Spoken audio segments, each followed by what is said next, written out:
That was Def Leppard, Fall In. I haven't heard those guys in a long time. They're a little bit before me, those guys. So we just had our special guest on the show this evening, John Wickham from Bufora, who's a fascinating man to talk to. Now, in keeping with that subject, I wanted to discuss briefly what are dimensions and what are timelines. We don't really know what time is. Some say there are multiple timelines, or that time is a mishmash of action and reaction. But I think that time or reality is a spiral, or what appears to be parallel dimensions to us, is actually part of one continuous line that wraps around itself like a hurricane, a galaxy, or a snail shell. In that regard, perhaps the spiral is the most sacred symbol in existence. Where do people think these increasingly witnessed UFOs are coming from, as John Wickham from Bufora discussed with us earlier? Is it not feasible that they're making their presence felt due to the ramifications of what goes on here in our future that ultimately affects them? Are they already privy to pertinent information that simply by knowing our history and that our future is their past, could their history be our future?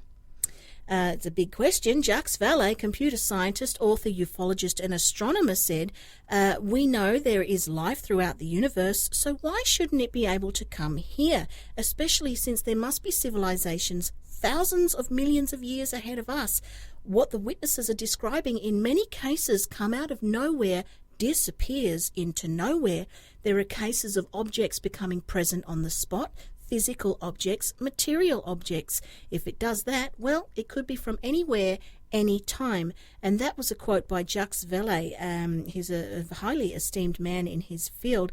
And this brings me to what's referred to as the Fermi paradox, which explains that different extraterrestrial civilizations will emerge over many varied geological ages.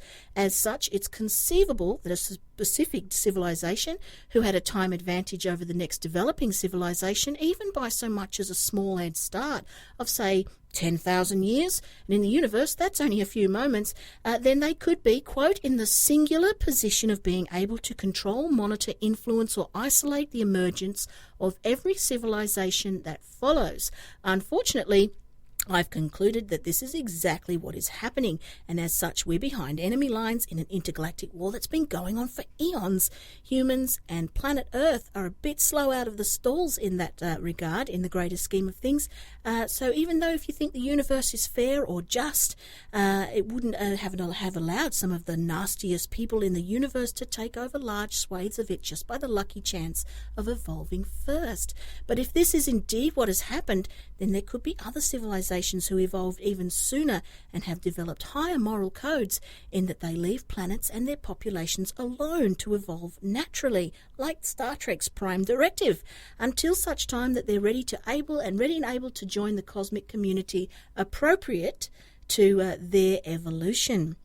It might not be applied by all species out there, but it's possibly that interference versus non-interference has left an imbalance in the emerging civilizations of all of the universe as evil grows and good struggles to keep up with it.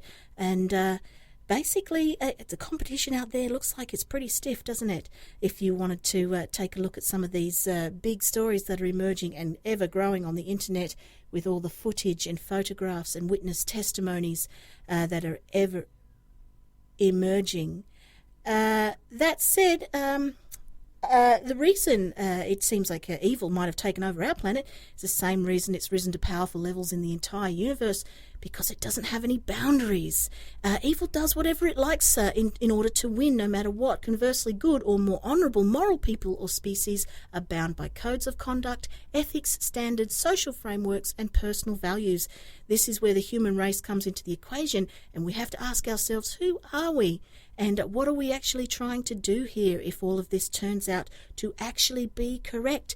That said, it's a very interesting game indeed, and if you wanted to check out Bufora, you can go onto their website, and the British UFO Research Association, and if you've got yourself a a UFO sighting, then you by all means go on there and take a look at those guys and let them know. And if you've got any footage or any information at all, I'm sure they'd be more than happy to hear from you.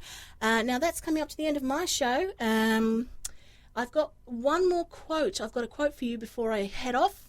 The quote is by Socrates, and he said, "The secret of all change is to focus all of your energy not on fighting the old, but on building the new." And that's by Socrates. So, yeah, you've been listening to Willow Willis on Fab Radio International. I'll be back the same time next week, 7 till 8 p.m, and no doubt have another weird and wonderful guest for you.